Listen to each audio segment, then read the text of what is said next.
A ship filled with gold and other treasures worth over $13 million was found in the middle of the Namibian desert after almost 500 years. The worker who found it was actually looking for diamonds, but ended up with something way more valuable for history. There were some blocks of copper, some wood, pipes, and elephant tusks. The miners called for an archaeologist, who soon realized it wasn't a disturbed beach like they thought, but a shipwreck. All evidence showed that it was a Portuguese trading vessel, Bom Jesus, that went missing in the 16th century. Experts believe it was a special kind of ship that was bigger, stronger, and better than older ships from Portugal and Spain.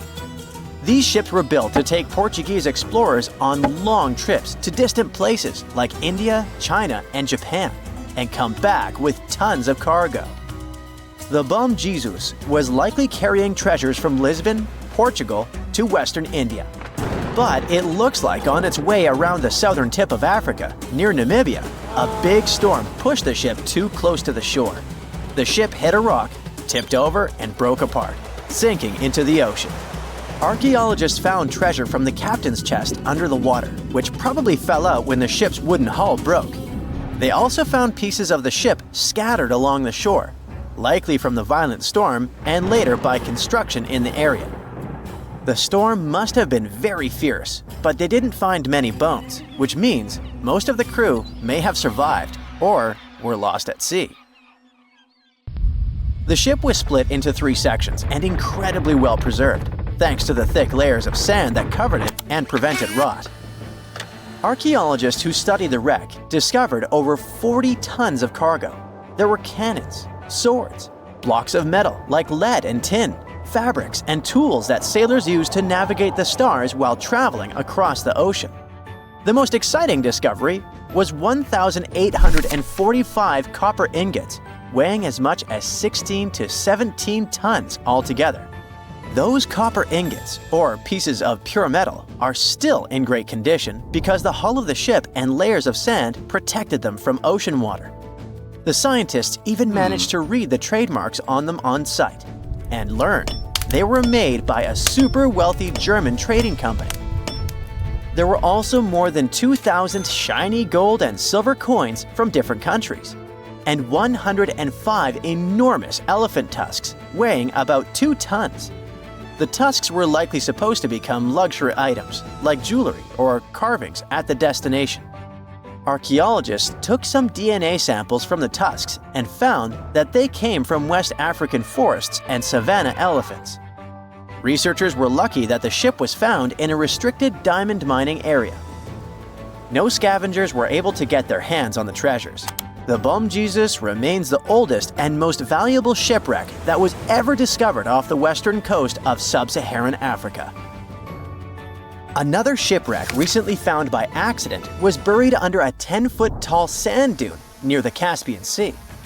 Some people call it the world's largest lake, and it has water levels that rise and fall over time because of the changes in weather patterns.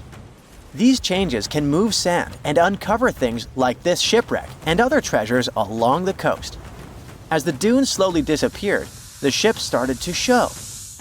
Before digging it out, scientists worried that waves from the sea might damage the wreck. To protect it, they built a wall using thousands of sandbags to keep the waves away.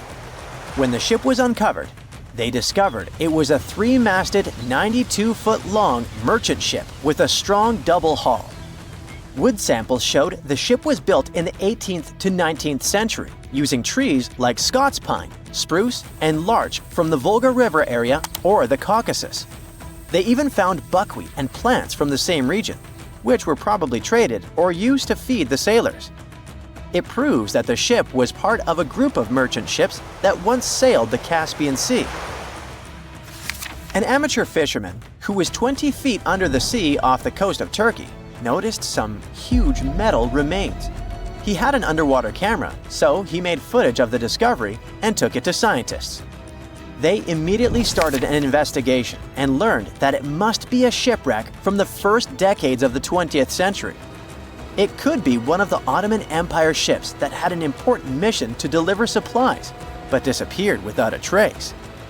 Scientists got permission to study this Black Sea wreck in detail to learn more about its mysteries. They're hoping to find its shipyard documents to find some answers, as the ship itself is in terrible condition and is tricky to work with. Robot submersibles that belong to an oil and gas company noticed hundreds of intact ancient storage jars sitting on the seabed in the eastern Mediterranean. Experts think those jars are 3,300 years old. This makes the find the oldest shipwreck from the deep sea. The jugs were probably used to store oil or other agricultural products like fruit. This proves that the people who made them organized maritime trade and had incredible navigational skills. It looks like the ancient mariners managed to traverse the Mediterranean Sea without a line of sight to any coast. All they could see was the horizon, so they must have used the sun and other stars to find their way. Off the coast of Sicily, under 20 feet of sand and rock, archaeologists found a shipwreck so old that they aren't even sure what materials were used to build it. They think the ship is from the 5th or 6th century BCE, which means it's over 2,500 years old. This ancient ship wasn't alone. Researchers also found 2 iron anchors shaped like an upside-down T from around the 7th century of the Common Era, and 4 stone anchors from prehistoric times nearby. One of the stone anchors was broken and may have had wooden pieces attached to help it hold on to the seafloor. They figured out that the ship itself was built using the on-shell technique. The wooden planks of the ship were connected so tightly that they could support the ship on their own, with extra beams added just to make it stronger. Sadly, the ship's wooden hull is very fragile now because tiny sea creatures that eat wood have damaged it over the years. Scientists are being extra careful as they study it to make sure it doesn't fall apart. This discovery is such a big deal because it was built during a time when Sicily was super important for trade. Back then, the Greeks and Punics were trying to take control of the seas long before Rome became the ruler of the Mediterranean. By studying this ship, scientists hope to learn more about how people traveled and traded in those ancient times. One more shipwreck, this time off the coast of Kenya. Could be from Vasco da Gama's final voyage. This Portuguese explorer was the first European to reach India by sea around the Cape of Good Hope. Local fishermen discovered the shipwreck in question in 2013. When an underwater archaeologist came to check it out, he found some treasures at the spot: elephant tusks and valuable copper ingots. If this find really has to do with Vasco da Gama, then it must be from the 16th century. It was the year of his 3rd and final voyage to India.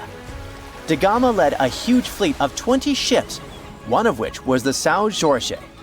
Most of the ship is hidden under layers of coral, and a whole team of scientists are carefully digging trenches to find parts of the ship's wooden frame and hull.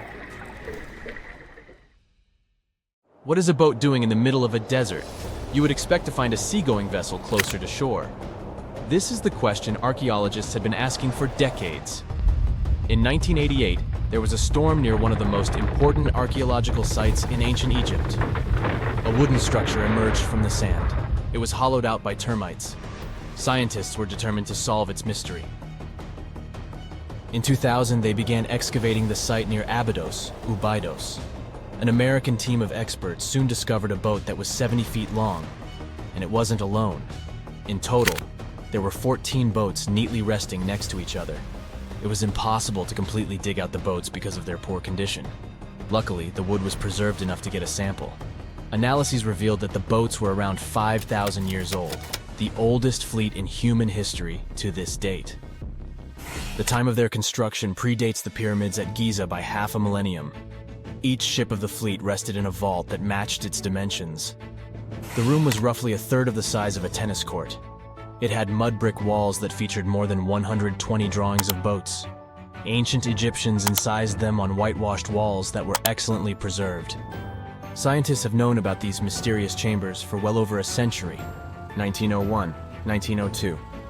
A British archaeologist, Arthur Weigel, stumbled upon a strange structure west of the River Nile. His team caught a glimpse of the interior walls. Sadly, a section of the roof collapsed, so they had to call off further exploration.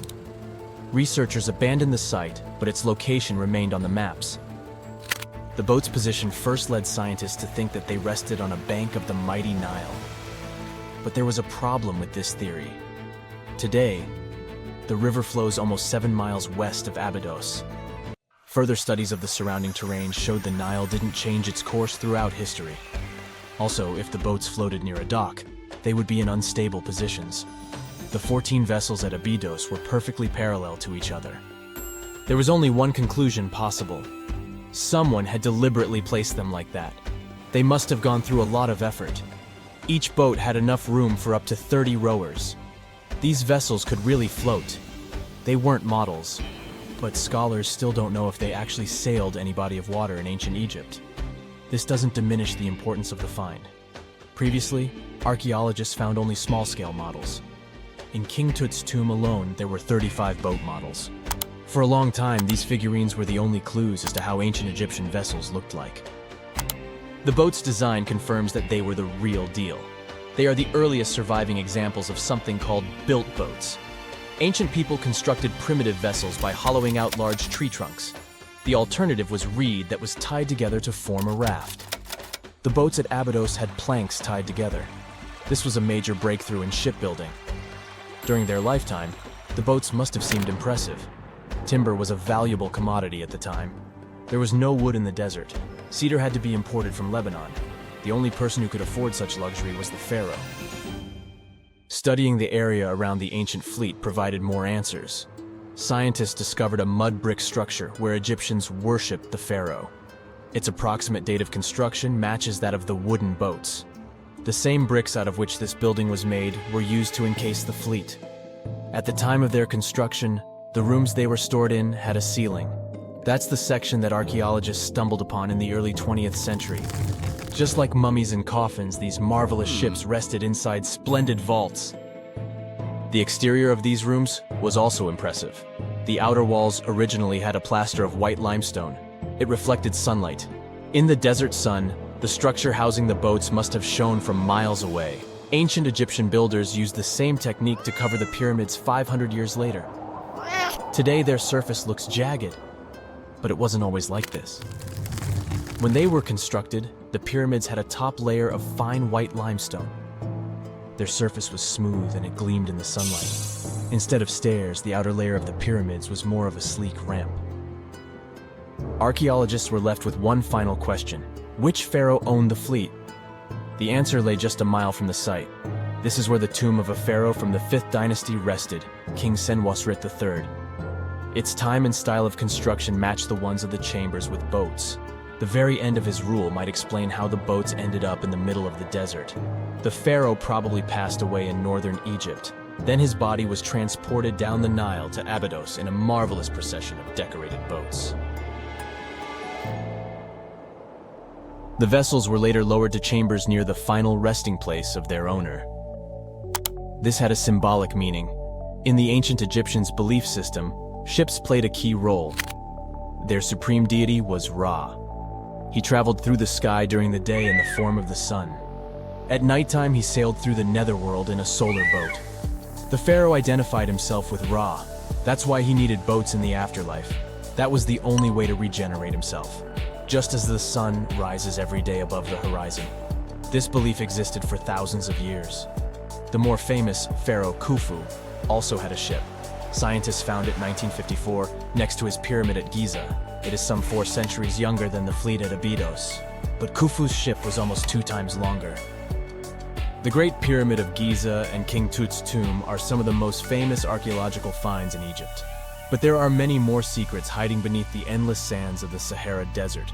Recently, 2020, archaeologists found a lost city there. They have labeled it as the most important discovery since King Tut's tomb, 1922. The city of Aten is some 3,000 years old. Historians hope it will give them a unique insight into the everyday life of ancient Egyptians. The famous archaeologist and Egyptologist Zahi Hawass proclaimed the site a lost golden city. Aten sits some 300 miles south of Egypt's capital, Cairo. It is close to the famous Valley of the Kings. Archaeologists first found sections of mud brick walls that spread out in all directions. They discovered complete rooms with tools of everyday life inside. The research team unearthed a bakery, a residential neighborhood, and an administrative district. They all date back to the time when the Egyptian civilization was the wealthiest in its long history. They were also the first to make objects from iron. In 1911, scientists found a set of iron beads near a village in Lower Egypt, El Girza. These are the earliest known iron artifacts. The discovery is literally out of this world. Ancient people made them by beating into shape a piece of a meteorite. The 9 beads were once part of an ornate necklace. They are now blackened and corroded, which is perfectly normal for a piece of jewelry that is over 5,000 years old. They consist of an iron-nickel alloy. Researchers were impressed by the skill of ancient jewelers who processed the beads. Their craftsmanship is more impressive when you think that they didn't know the stellar origins of the material. The Great Pyramid of Giza also has a remarkable feature. An international research group investigated the electromagnetic response of the structure to radio waves. They found that the pyramid has the ability to concentrate electromagnetic energy inside it. This occurred inside its chambers as well as under the pyramid's base. It contains an underground, unfinished chamber.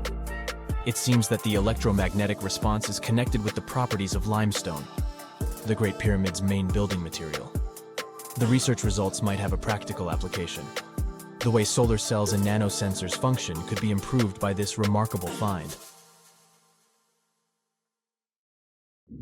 A Portuguese archaeologist just discovered a bunch of sunken ships filled with gold, including a Spanish galleon with 22 tons of gold and silver. This much gold today is worth about $2 billion, and this is the money from one ship alone. Archaeologist Alexandre Monteiro made this discovery almost by accident. He was studying some documents when he found some information about a ship that went missing in 1615, and he decided he wanted to find it. After many years, Alexandre found not just this specific ship, he actually discovered 8,620 shipwrecks in the waters of Portugal alone. Out of this number, 250 are gold-filled shipwrecks, a discovery that would make any Jack Sparrow shake in his boots. Most of these ships went down for boring reasons like the weather, but sometimes they were destroyed in battles, which may or may not have been super epic. They were carrying gold and other treasures from the New World to Europe, and of course, everyone wanted a share. Alexandre had been studying historical shipwrecks for 30 years now, so he has discovered many ships that went down in somewhat glorious ways. In 1816, for example, a ship of one of the richest men in Portugal sank in Australia, with an insane amount of 66,000 silver coins. This was the first ship from Portugal to ever plunge in the waters of Australia. The bad news is that these ancient sunken vessels, filled with riches and epic stories, are not so easy to reach. They're deep down in the ocean and covered by sand. You could still try, but that would be stealing part of a country's history. And you wouldn't want to be that person, would you? Naturally, Portugal was not the only country that explored the seas back then. The coast of Europe is packed with sunken ships filled with gold. In fact, there are about 1 million historical shipwrecks underwater right now, and the treasures abandoned under the sea might be worth around $60 billion. It's an insane amount of money, but let me tell you that these gold-filled sunken ships aren't really worth the hassle. There are many stories of maritime treasure discoveries that turned into insane lawsuits and even long jail time. Our first story starts in 1746, when a violent storm crashed a ship called Prince de Conti near an island in Brittany. The ship was filled with tea, ceramics, and 100 gold ingots. Of course, the owners of the ship tried to save the loot, but if it's not easy now, imagine how it was back in the 18th century. It took more than 200 years for the vessel to be found. It finally happened in 1975, when a group of French men discovered it and decided to take pretty much every valuable thing they could find. Now, I said these things were not worth the trouble for a reason. In France, if you find anything that can be historical, you must declare it to the local authorities within 48 hours. Fail to comply, and you will be committing something known as a crime. To be fair, our French friends here did declare their findings, but only the corroded cannons from the ship. And the gold? Well, they sold it. Obviously, because each gold bar is worth between $125,000 to $231,000. It took French authorities almost 50 years to retrieve the stolen gold, and they didn't retrieve all of it. Part of it was bought by an elderly couple living in Florida, and the crime is so serious they were charged for connection with money laundering, organized crime, and the trafficking of cultural goods. The poachers also sold some gold ingots to the British Museum collection. Now, let's go back to the 1850s, when a steamer called SS Central America traveled from Panama to California and back again. This was during the Californian Gold Rush, a time when 300,000 people moved to California to dig for gold. Because the travel route was not easy breezy, people needed to carry their gold around on big ships. This is where our friend SS Central America comes in. In 1857, the ship had 578 people on board and about 10 tons of gold. Very few survived, and around $100 to $150 million in gold went down with the ship. All of this explains why in 1988, a group of investors from Columbus decided to finance a research project to find this ship. The research was led by a guy named Tommy Thompson. Tommy was really crazy about the idea of finding this sunken ship filled with gold. It took him years to find the exact location of the SS Central America, especially because the ship was 7,500 feet beneath the surface of the Atlantic Ocean, and retrieving it required a lot of fancy tech. A group of 161 investors paid for his adventure, but it goes without saying that they were not doing this out of love from their hearts. They invested $12.5 million in this project because they were expecting to earn at least 10 times more. But since life is not all sunshine and rainbows, 39 insurance companies sued the research team as soon as they retrieved the gold. Back when the ship was up and running, these companies insured the cargo of the SS Central America, and when the cargo was finally retrieved, more than 100 years later, they wanted to be compensated. They said it was not their job to retrieve it, but that doesn't mean they abandoned it. This crazy talk didn't stick, and 92% of the gold was given to the research team. The plot thickened when the investors were scammed by none other than Tommy Thompson, who fled with $4.16 million. He also had 500 gold coins, but he's not telling a soul where they are. Nonsense like this is the reason why most countries have rules to protect cultural properties. And yes, sometimes shipwrecks can be a cultural property. Obviously, there are many maritime treasure discoveries that happen without breaking any laws. The SS City of Cairo, for example, was a steamship that submerged in 1929 with 2,000 boxes of silver coins weighing 122 tons. A company called Deep Ocean Search retrieved the coins from a depth of 17,000 feet, which is 4,500 feet lower than the Titanic. 34 million pounds went to the UK Treasury, and the Deep Ocean Search also got a share. The good news here is that some of the coins can be bought by collectors, legally. Paying for a treasure is probably the closest you can get to an underwater archaeology find. I know, all I did was destroy your piracy dreams. But while raiding gold-filled shipwrecks may be a crime in most countries, or just financially impossible for us mere mortals, not all hope is lost. There is about $771 trillion worth of gold lying on the ocean floor, and it doesn't have an owner. It's like an underwater gold mine, except the gold is in the water.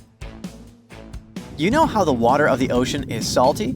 Well, the gold gets mixed with the minerals in the water, so it's not like you stumble upon a gold nugget on the beach. Each liter of ocean water has 13 billionths of a gram of gold, and it's very difficult to extract such tiny particles of gold from the water. But that doesn't mean people haven't tried. And, of course, there's been a scam here too. In the 1890s, a guy claimed he had invented a thing that would suck gold from the seawater. When he got enough money, he fled the country with the cash. If you really want to get some gold, you could try to extract it from the Earth's core, which has 1.6 quadrillion tons of gold. There's 16 times more gold in the Earth's core than what humans have mined in the whole of history. No hoax involved here, because nobody has dared to go down there yet. With archaeologists discovering gold-filled sunken ships out and about, maybe we can make our own maritime treasure discoveries, or at least save enough money to buy some silver coins. There's a ship drifting somewhere in the ocean without a crew. The last time someone saw it was over 50 years ago. Its story reminds of that of the Flying Dutchman, a ship that's bound to sail forever and bring disaster to whoever sees it at sea. At least the legend says so. Unlike the Flying Dutchman, the SS Bay Chimo was definitely real and built for a German company in Hamburg and began as an ordinary cargo ship. It was trading supplies between Hamburg and Sweden in the Baltic Sea starting from 1914. It had a strong steam engine and a hull made of steel. A few years later, it became British property. Then, in the 1920s, a Canadian company purchased it for around $18,000, a huge amount of money back then. The new owner, the Hudson's Bay Company, was actively using the ship for several years.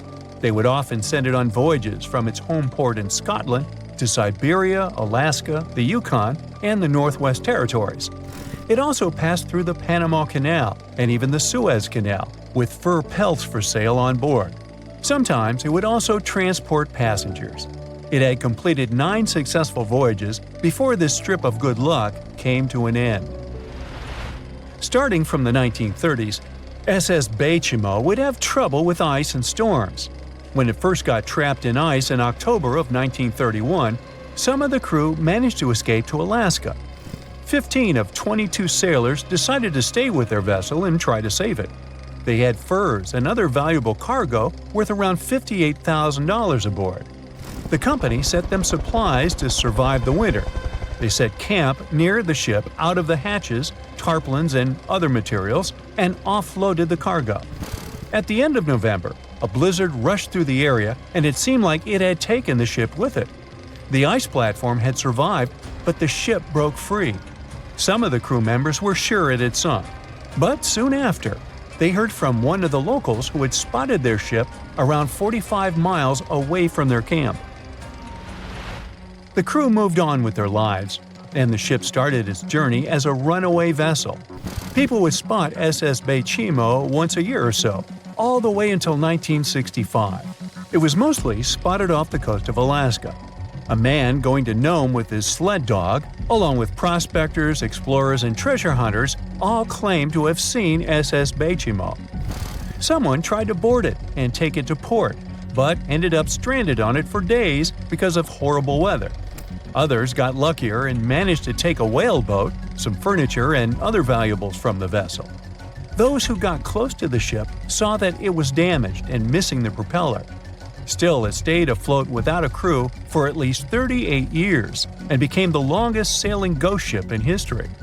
In 2006, the Alaskan authorities started a project to solve the mystery of this ghost ship of the Arctic and finally find SS Bay Chimo, either still above or below the water. So far, the project has not been a success. SS Bay Chimo remains one of the estimated 4,000 ships that have disappeared off Alaskan shores. If the legend of the 17th century isn't lying, this ghost ship could be sailing somewhere along the Flying Dutchman. It belonged to the Dutch East India Company. Its captain managed to do the impossible for that time and sailed from Holland to Indonesia in only 3 months. They said he was flying over the sea, and some evil tongues explained that he had made a deal with evil forces to achieve that. Once the ship was sailing back home, its captain and crew disappeared without a trace. There are many versions of what happened to it. One of the first ones said it had tried to enter port at the Cape of Good Hope, got in a terrible storm, and sank as there was no captain to save it. Another legend says the captain had refused to obey the skies to let the ship sink during the storm. A scary life form then struck the boat and the crew, and it was condemned to forever wander without rest. Many sailors claim to have spotted the Wandering Dutchman. The Duke of York, who was to become King of England, mentioned having seen it in Australian waters. Right after spotting the ship, the man who saw it first fell from the top of the mast and didn't survive. There were more encounters with this legendary ship up to the middle of the 20th century. Ships would nearly collide with it as the Flying Dutchman jumped out of the blue. Scientists have a more logical explanation for this mystery: Fata Morgana, not to be confused with Hakuna Matata. Now, when you're out at sea on a hot day and the air is all wavy, it feels like when you look at the road on a scorching summer day. That's because of something called atmospheric refraction. When light passes through different layers of air with different temperatures and densities, it bends and twists. Sometimes, under certain conditions, this bending of light can create really bizarre optical illusions over the ocean, like sightings of the Flying Dutchman. The Fata Morgana phenomenon can make distant objects appear distorted, stretched, or even lifted above the horizon. So you can see a ship far away, but because of the way the light is bending, it will look like it's floating above the water or even disappearing and reappearing. A Fata Morgana is most commonly seen in polar regions, especially over large sheets of ice that have a uniform low temperature. But you can see it anywhere, even in deserts and over lakes on hot days. The first stories about ghost ships go all the way back to ancient Greek and Roman mythology. One of the most famous ghost ships in history is the Mary Celeste. This brigantine was traveling from New York City to Genoa and was fully stocked with provisions, but missing a crew when it was discovered in the Atlantic Ocean in 1872. The crew's personal belongings were also there, completely undisturbed. The final entry in her log was made 10 days earlier. We still don't know what happened to its crew, and the ship has inspired many spooky stories and legends. The Lady Lovibond was another legendary schooner that is believed to have been wrecked off the coast of Kent in the middle of the 18th century. The story tells that the ship's captain, Simon Reed, had just got married and took his bride on board for a celebratory cruise, despite the superstition that it could bring bad luck. They were on their way to Portugal when the first mate, who is also in love with the captain's new wife, went mad because of jealousy, attacked another crew member, and then took over the wheel and steered the ship straight into the dreaded Goodwin Sands. No one aboard survived, and the schooner is said to reappear as a ghost vessel every 50 years. In present times, many vessels become abandoned and turned into ghost ships intentionally. There are thousands of them floating in U.S. rivers, lakes, channels, and coastal waters. Some people lose their boats in storms and other extreme weather. Others have to abandon their boats because maintaining them can cost 10% of the boat's price. Plus, docking a vessel can add up to several $1,000s every year. Most boats have been made of fiberglass, so an owner can't just recycle them as scrap metal. So, once they want to get rid of it, they often tie it to a dock and sneak away, or leave it floating far away from the shore, or just try to sink it. When ghost ships sink in shallow waters, they can cause damage to coral reefs, mangroves, marshlands, oyster habitats, and wetlands. Plus, they can collide with unsuspecting regular ships and cause real trouble. So, don't do that. Enough said. It's like archaeology woke up recently and decided to spice up the news with its history-changing discoveries. From unearthing dinosaur fossils in peaceful Iowa to translating bad news from ancient Babylonian texts, history is revealing its secrets like never before. When Mount Vesuvius erupted in 79 CE, it froze the town in time. Some of the most famous discoveries were heartbreaking, like a mother wearing a golden bracelet, holding her child, or two sisters hugging in fear. At least that's what scientists thought. In 2024, advanced DNA tests shattered these long-held beliefs. The mother from the House of the Golden Bracelet was actually a man wearing a fancy 30-carat bracelet, and the child wasn't even related to him. As for the two sisters, DNA revealed one was actually a man, while the other remains a mystery. Some speculate they were lovers, but the truth is still buried in time. Speaking of rewriting history, another shocking revelation comes from ancient Babylon.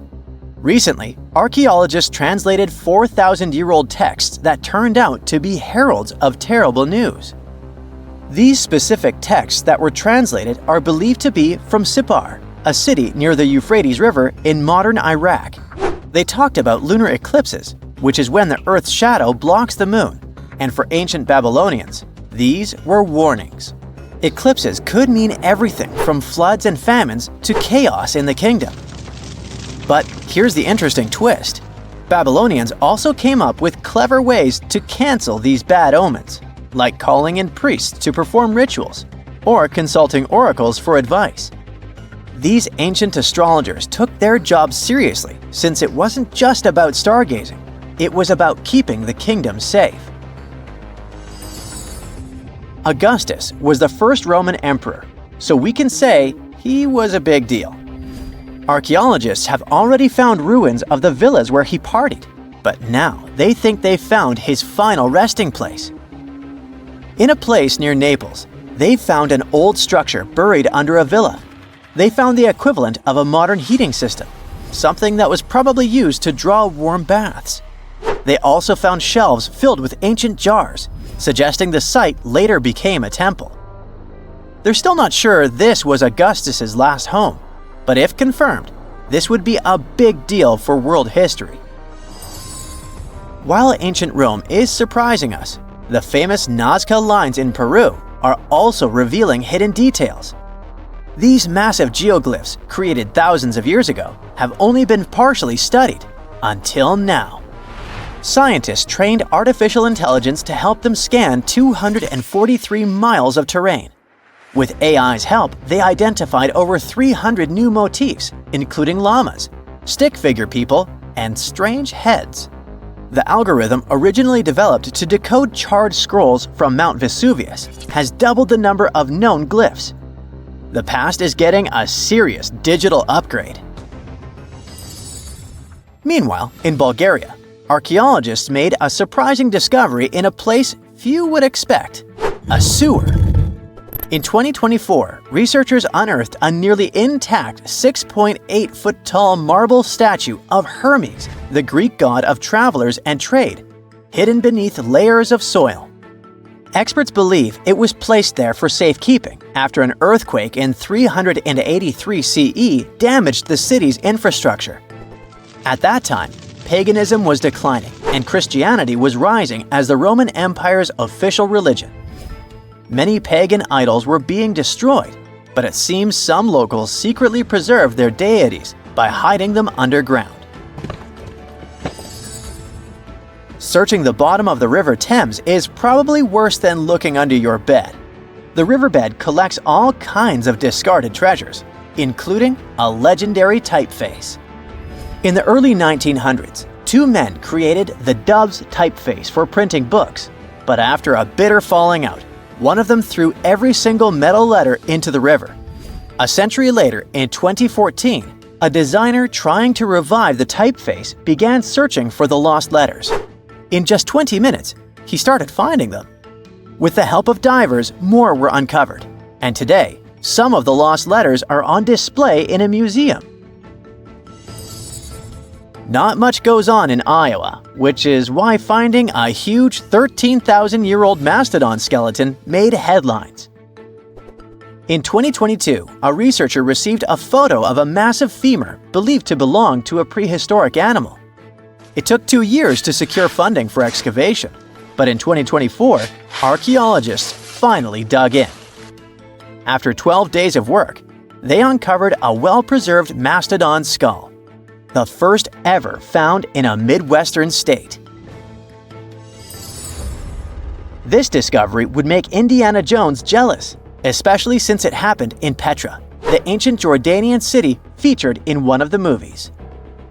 Archaeologists uncovered a 2,000-year-old chamber beneath Petra's treasury, containing at least 12 skeletons, along with iron and bronze artifacts. The chamber, built by the Nabateans, sheds new light on their afterlife practices, which remain largely mysterious. One of the most intriguing finds was a ceramic chalice clutched by one of the skeletons. Back in Peru, archaeologists made a groundbreaking discovery that turned Peruvian history upside down: a female ruler. At the 1,600-year-old site of Panamarca, scientists uncovered a throne room decorated with colorful murals. These murals depict women spinning and weaving, men carrying a crown, and even a crowned woman speaking to a birdman. The discovery suggests that Moche women weren't just spiritual leaders, but rather had real political power too. Tiny houses are mainly a modern thing, but archaeologists think they found one in ancient Pompeii. Unlike traditional Roman homes, which had grand atriums for entertaining guests, this house had none. But what it lacked in size, it made up for in artistry. Inside, scientists found a painted altar decorated with birds of prey, sparrows, snakes, and plants. The altar held ceremonial items like a lamp and an incense burner, still holding traces of fragrant herbs. In 2021, researchers scanning the Baltic Sea found a massive stone wall hidden beneath the waves. The Blinker Wall, stretching over 1.5 miles, could be Europe's oldest man-made structure. Sitting 68 feet below the surface, it's built from around 1,400 small stones placed between 300 giant boulders, some weighing up to 142 tons. Dating back over 10,000 years, the Blinker Wall predates Stonehenge and France's Karnak stones, meaning it was likely built when the area was dry land.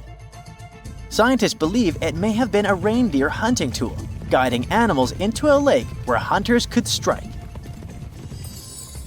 Oh, and then there's the granite slab that was found in Egypt's Abydos area. At first, it was thought to belong to two important people from ancient Egypt, but a recent discovery showed it was actually part of the sarcophagus of Pharaoh Ramses II, one of the most famous Egyptian rulers. A researcher found a special engraving on the slab that had Ramses II's name on it. Ramses ruled Egypt a long time ago, and after he died, his tomb was looted, so his body and belongings were moved around a few times. This new discovery shows that after Ramses' tomb was robbed, some of his things were used again. The finding also teaches us that ancient Egyptian tombs were often looted, and the things in them were reused. Recently, something unexpected happened during a dig in Norton Disney, back in England. While searching for ancient coins and brooches, a volunteer from the Norton Disney History and Archaeology Group stumbled upon a mysterious Roman dodecahedron. This small hollow object, made of copper alloy with 12 pentagonal sides, was buried for 1,700 years, but was surprisingly well preserved. Though over 30 of these strange objects have been found in the UK, no one knows for sure what they were used for. Some think they might have been measuring tools or calendars, while others believe they were used for rituals.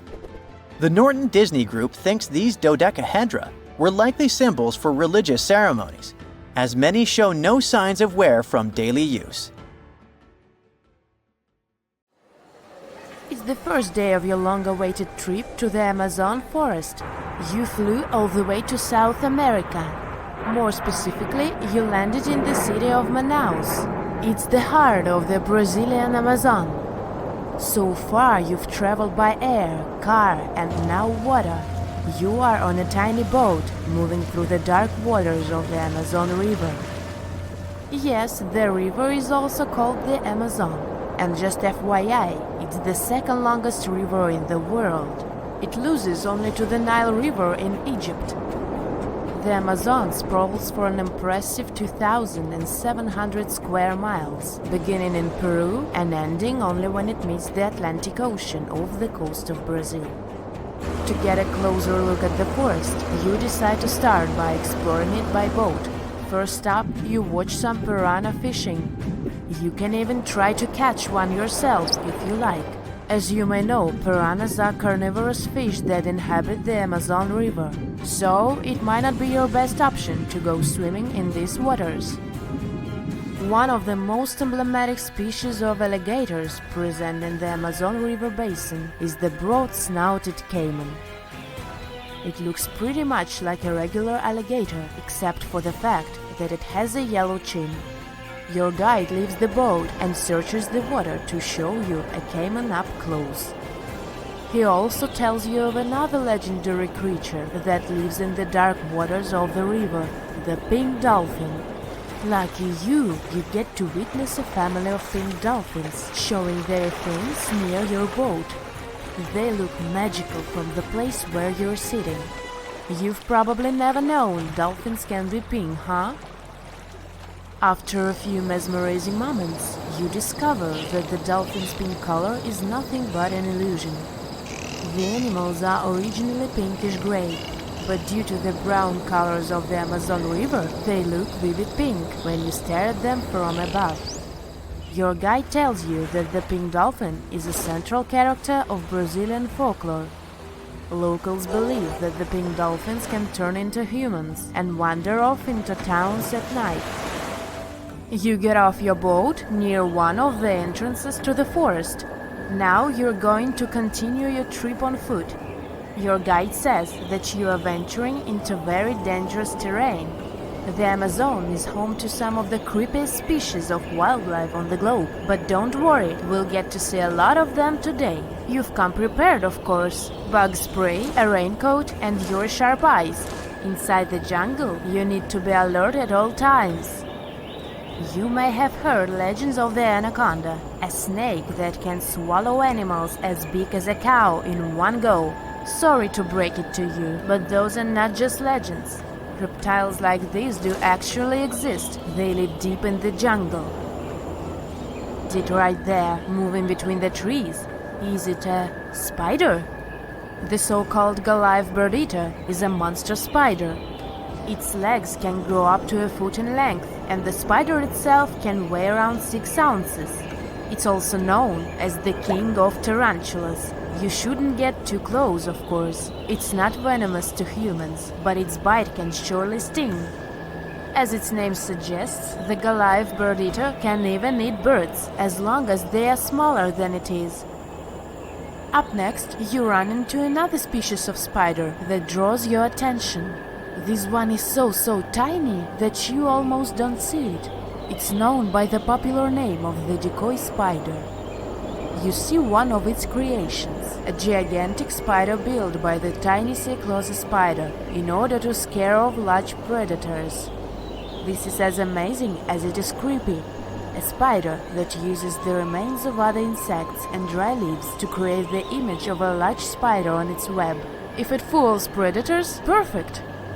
But to us humans, this work of art looks almost endearing. Who knew there were artists in the arachnid world? Near a small lake, you witness a unique scene. A large snake is slowly slithering its way toward a lizard that is resting on a rock. The lizard seems obvious to the presence of the dangerous reptile, but right as the snake is preparing to attack, the lizard flies the scene in its iconic way. The so-called basilisk lizard is famous for its ability to walk on water, or rather run across the water. This isn't an illusion, just a matter of balancing. The small lizard moves its legs on top of the water very fast, while its long tail serves as a counterweight. I wish I could do that. If you've ever wondered what a frog looks like on the inside, you've come to the right place. Right in front of your eyes, there is a rare local species of frog. It's known as the glass frog. This species of amphibian has a type of transparent skin that is completely see-through. In other words, you can see the frog's interior with astounding clarity. It's as if you had X-ray vision.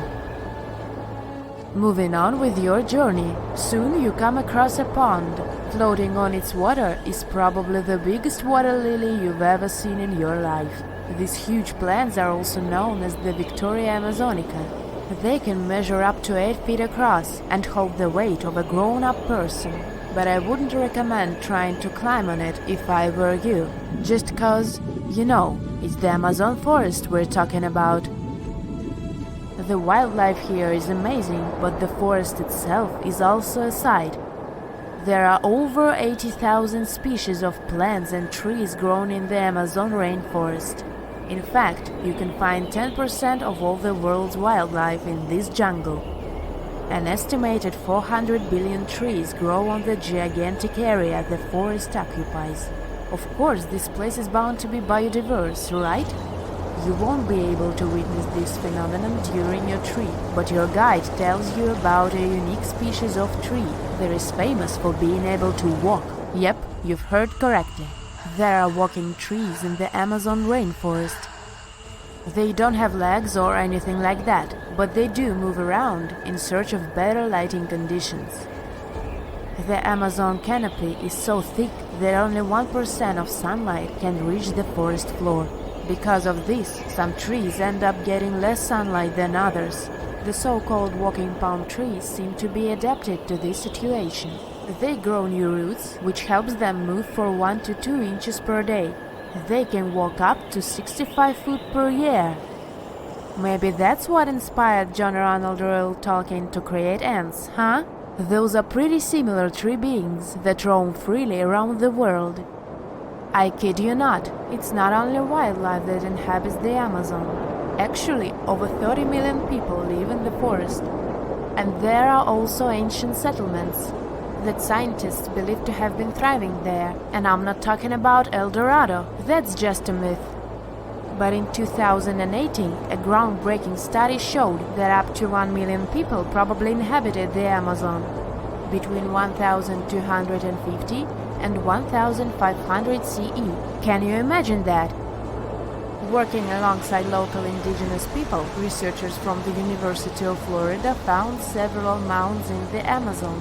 Besides these mounds, they also discovered interesting ditches and geoglyphs.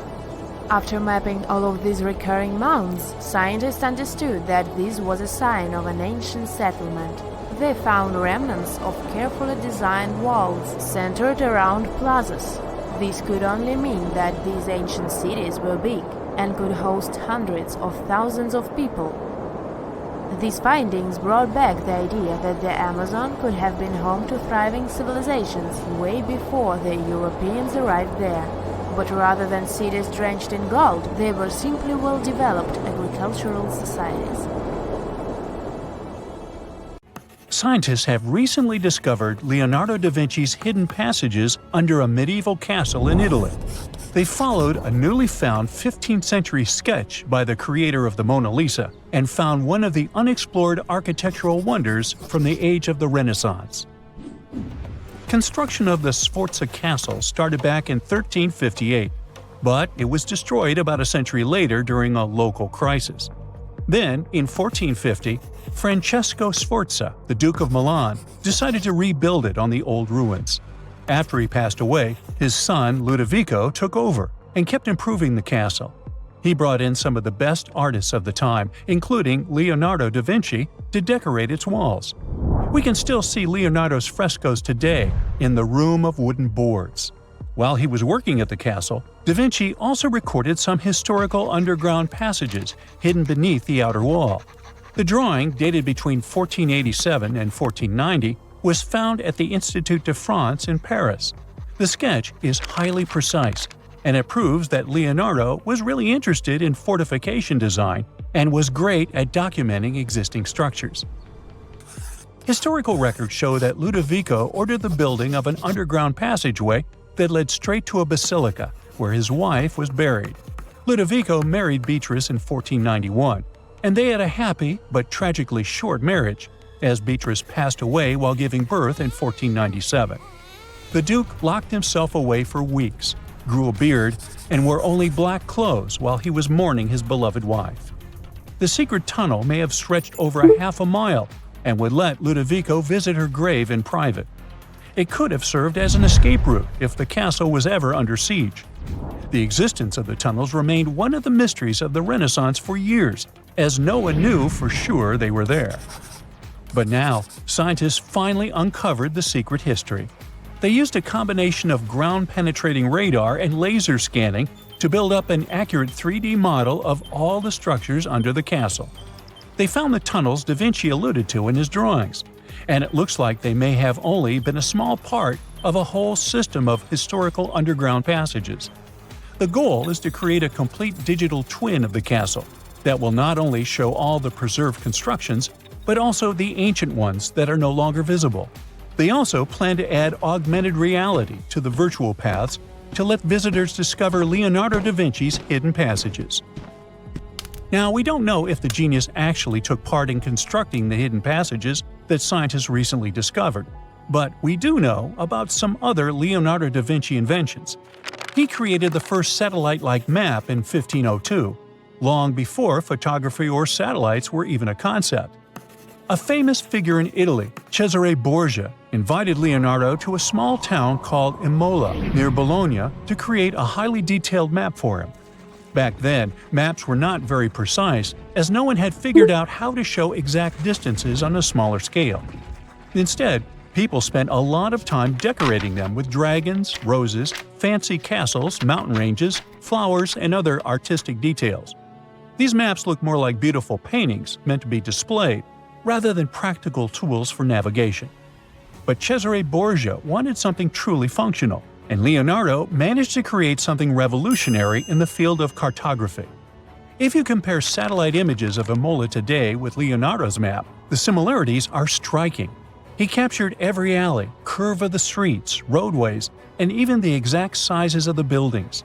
And he did it all by hand, using just a pencil, ruler, compass, and several of his own clever inventions.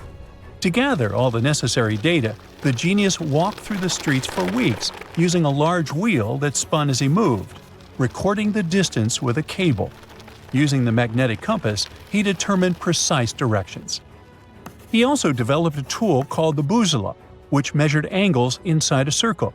With this, he could track the exact turns of each street and the size of the intersections. He figured out the distances between houses and major roads. Then, back at home, he used his notes and calculations to draw the map to scale with incredible precision. In his work, Da Vinci also used a technique developed by Florentine humanist Leon Battista Alberti. He created a mapping method where you could place an entire city inside a circle using polar coordinates. At the center of the city, 8 straight lines met, representing the main directions of a compass. Leonardo used this system to divide the town into 8 sections. He didn't overlook even the smallest buildings, which made his map one of the most advanced of its time. The Italian genius had a big dream to build a machine that could let people fly. He studied how birds, bats, and kites move through the air and designed a special flying machine. He believed that if he could copy their movements, humans might be able to soar like them. Da Vinci's design looked a lot like a bat, with 2 large pointed wings that stretched over 33 feet wide. He planned to build the frame from lightweight pine wood and cover it with raw silk to make it strong but not too heavy. The person flying it would lie on their stomach on a wooden board in the center. To make the wings flap, the pilot had to pedal a crank with their feet, which was connected to a system of rods and pulleys. There was also a hand crank for extra power and even a headpiece to help steer. As the person moved their hands and feet, the wings would flap and twist, just like a bird's. But there was one big problem. Humans aren't strong enough to make the machine lift off the ground. Even though it might have worked once in the air, there was no way for a person to get it flying on their own. Leonardo probably realized this, but his amazing idea still inspired flying machines that came centuries later. Da Vinci was way ahead of his time with many of his inventions, but his idea for a humanoid robot was especially futuristic. He was working under the patronage of the Sforza family, the one that had those ancient tunnels of Italy built. The genius designed a mechanical knight that could move its arms, turn its neck, and even open and close its mouth. Da Vinci had good knowledge of anatomy and the mechanics of body movements that helped him. His unusual creation used an external system of cables. A hand crank set it in motion, and there was also an internal gear-driven mechanism. About 450 years later, Da Vinci's detailed sketches of the robotic knight were rediscovered in the 1950s. Several researchers tried to recreate the robot from those sketches. In 2002, a roboticist who developed systems for NASA and Lockheed Martin took inspiration from the old notes and built a functioning model of Da Vinci's robotic knight. Another design Leonardo created for Duke Sforza was a special kind of bridge that could be taken apart and carried easily. It was made for defense forces who needed to cross rivers or moats while traveling. This bridge would swing across the water and land on the other side. It had wheels and used a rope and pulley system, so it could be set up quickly and packed away just as fast. To keep it steady, it even had a special weight to help balance it. Leonardo wrote in his notes that the bridge was light yet strong, and he designed several bridges like this for the Duke. One of his other designs was a bridge that could be built very quickly, and the defense forces would move across multiple rivers. As scientists continue to study Leonardo da Vinci's hidden passages, they reveal new chapters in human history. Who knows what other unexplored architectural structures they will find? There's this interesting ancient site near St. Louis, Missouri, that a lot of people don't know about. It's called Cahokia, and it used to be a huge city with up to 20,000 people living there back in the 11th century. It's full of these massive earthen mounds that were built by hand, and the biggest one is still there today, at the Cahokia Mound State Historic Site. Even though we don't know everything about this civilization, researchers have been able to piece together some information from the remains they've found. For starters, they found some pretty old teeth at this site. After studying their appearance and structure, scientists suggest that a lot of different indigenous groups lived there.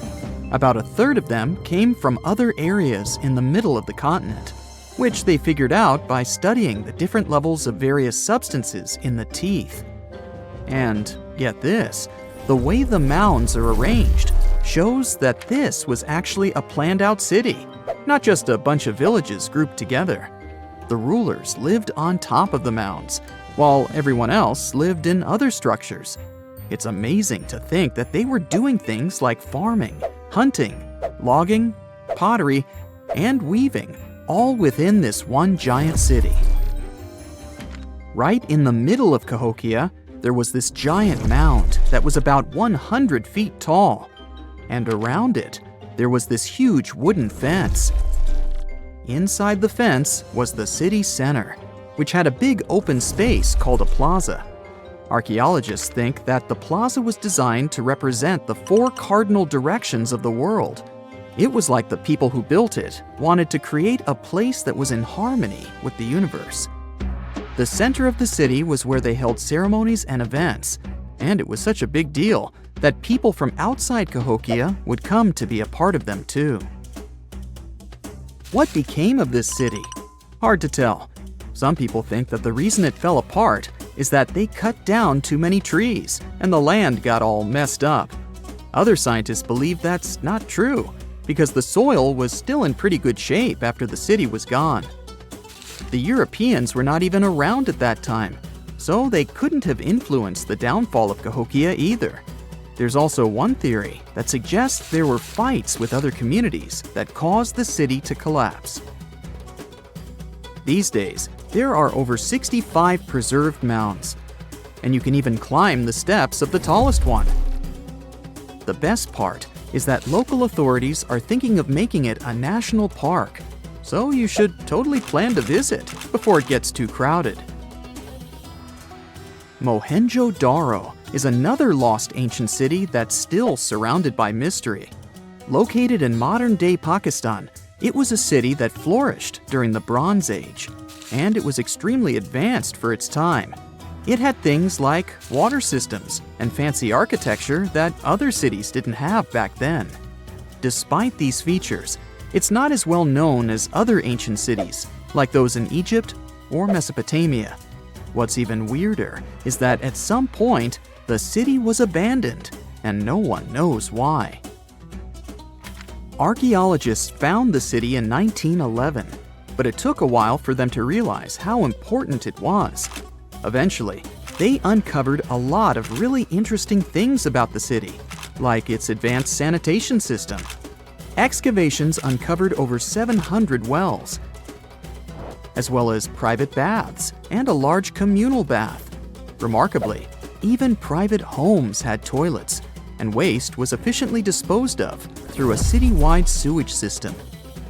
They also had a lot of trade connections and made some really beautiful objects like pottery, jewelry, and figurines that were sold all over the region. Despite its amazing culture and knowledge, scientists have yet to figure out why the city was abandoned. Some people think changes in the nearby river might have had something to do with it.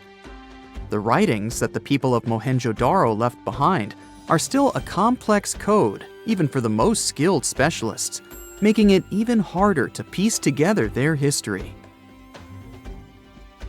Have you heard of the lost city of Kolmanskop? It used to be a small settlement in the Namib Desert. Legend has it that it got its name from a man named Coleman who got stuck in the local dunes and was never seen again. But that's not the interesting part. In 1908, a railway worker found a shiny stone and showed it to the chief railway foreman, who turned out to be a hobby mineralogist.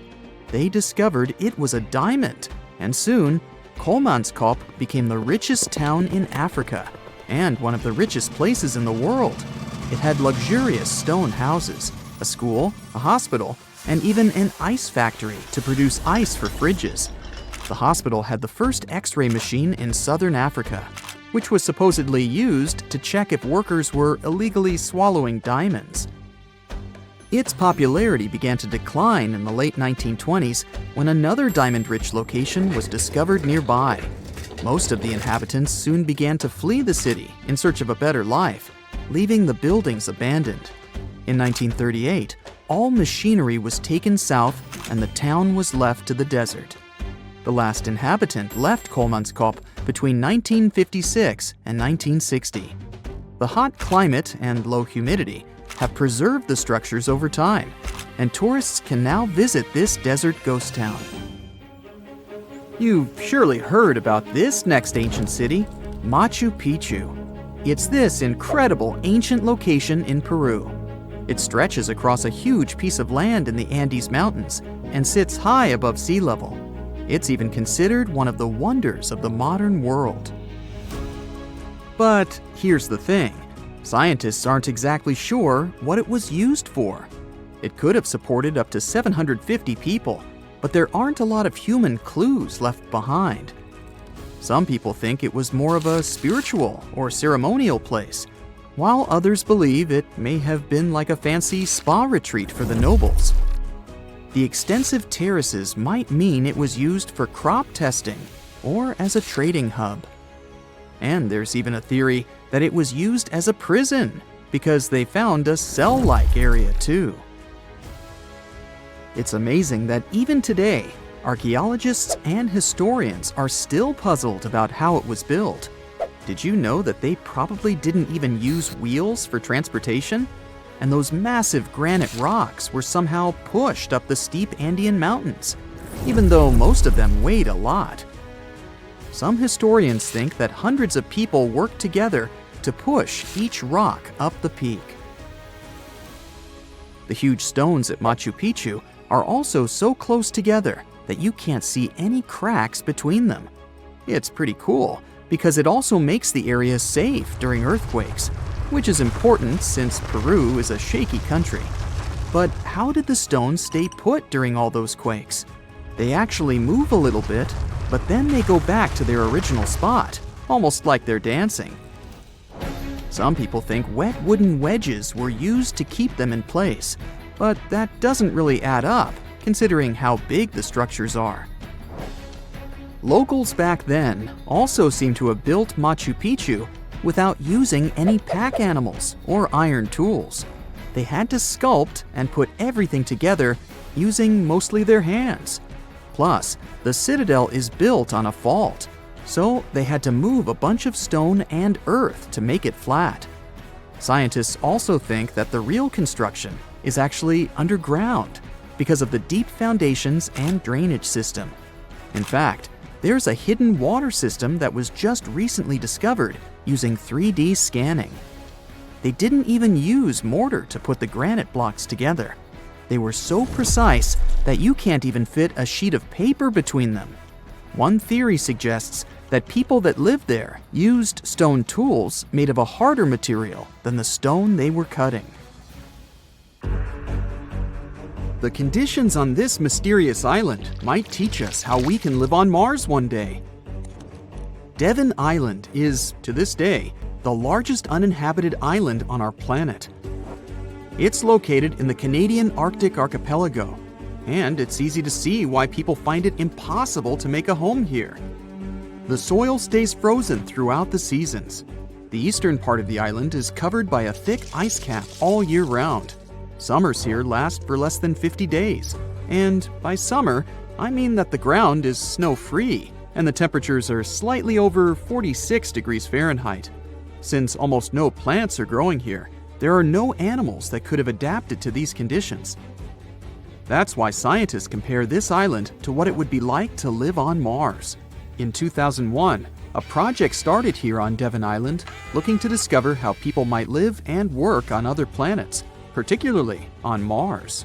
It's called the Houghton Mars Project and offered NASA scientists some unique studying opportunities. There are few options here in terms of logistics and transportation, and communicating with people living outside the island is also a bit more difficult. Specialists believe that if we can find solutions to live here, we might be able to do it on Mars too. Think of it as a home-based outer space boot camp. The Pitcairn Islands can be found in the middle of the Pacific Ocean. If you're a fan of adventures and remote places, this is the place to be. But you'll need to buckle up for quite the ride, since no plane has ever reached this place. The only way to reach the Pitcairn Islands is to take a 32-hour yacht ride. No wonder only 50 people are known to live here. Its history is really interesting too. A group of people settled here in the 18th century after a failed marine mission. To this day, all the residents of the island are descending from that initial group. Life's not easy here though. If they need to see a doctor, for example, they need to travel either to the island of Fiji or to New Zealand. Now let's head over to Mexico, where recent technology has allowed scientists to explore some fascinating cenotes, which were previously unknown. Cenotes are also called sinkholes and allow us to see subterranean water bodies. A team of archaeologists, cave divers, underwater photographers, and biologists came together to explore and document the extensive network of sinkholes located in the Yucatan Peninsula. One of the hotspots is located under the main pyramid at the Chichen Itza archaeological site. In total, scientists are looking to explore about 6,000 cenotes stretched across this whole region. The whole project is important not only because of the geological discoveries, but also because of its connection to the Mayan people and their culture. These recent discoveries revealed that for the Mayans, these cenotes weren't simple water sources. They dictated the way they built their constructions and had a huge impact on their spiritual lives too. The tallest mountain in the world is Mount Everest, sure, but it's been explored by scientists and tourists alike and doesn't hold many secrets. The mysterious Ganghar Puensem, on the other hand, is the tallest unclimbed mountain on our planet. The reason behind this unusual situation is not because of its remoteness or harsh conditions. Rather, because it's against local legislation to climb it. It's located in the South Asian territory of Bhutan, and the name of the mountain translates to the White Peak of the Three Spiritual Brothers. Local tradition dictates that mountain peaks shouldn't be available to humans and need to be left to the higher spirits. Mountains in this region can only be climbed up to 3.7 miles, but Ganghar Puensem tops 4.7 miles. For this reason, there's no official record of any human reaching the peak. Almost all of the previous expeditions have been inexplicably stopped at the midpoint. The next unusual spot should be on any travel enthusiast's bucket list, the island of Madagascar. For starters, it's estimated that about 90% of the species of plants and animals that are found here can't be seen anywhere in the world. But there's one small portion of the island that has baffled both tourists and scientists. the Stone Forest. It belongs to the Tsingy de Bemaraha National Park and features some unique limestone formations. They look like thousands of spiky towers that stretch hundreds of feet into the air. The distance between these formations can be anywhere from a few inches to the length of a city street. As beautiful as it is, it's really hard to get here. It'll take you a few days to get there from the nearest city. Once you get to the park, it becomes really difficult to explore, too.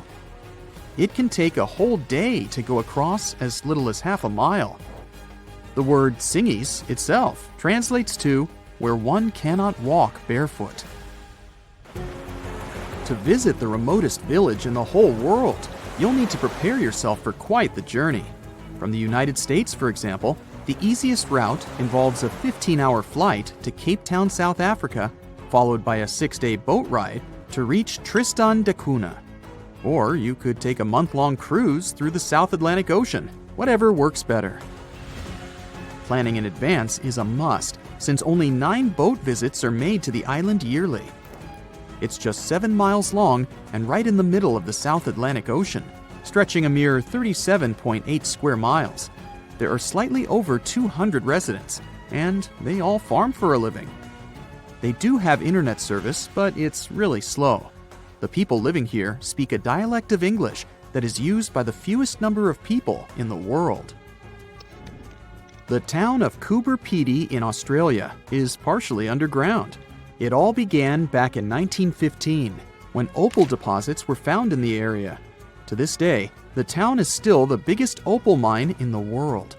People living here figured out that it would be more comfortable for them to stick to the underground, as temperatures above ground can reach 125 degrees Fahrenheit. So, the establishment now has underground stores and galleries.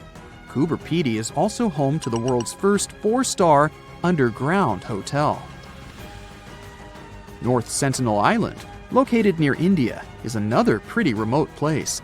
Not because of the time it takes to get there or the climate, but because it's home to the world's most mysterious tribe. The population living here is estimated to be between 50 to 400 people and isn't known to have any contact with the outer world.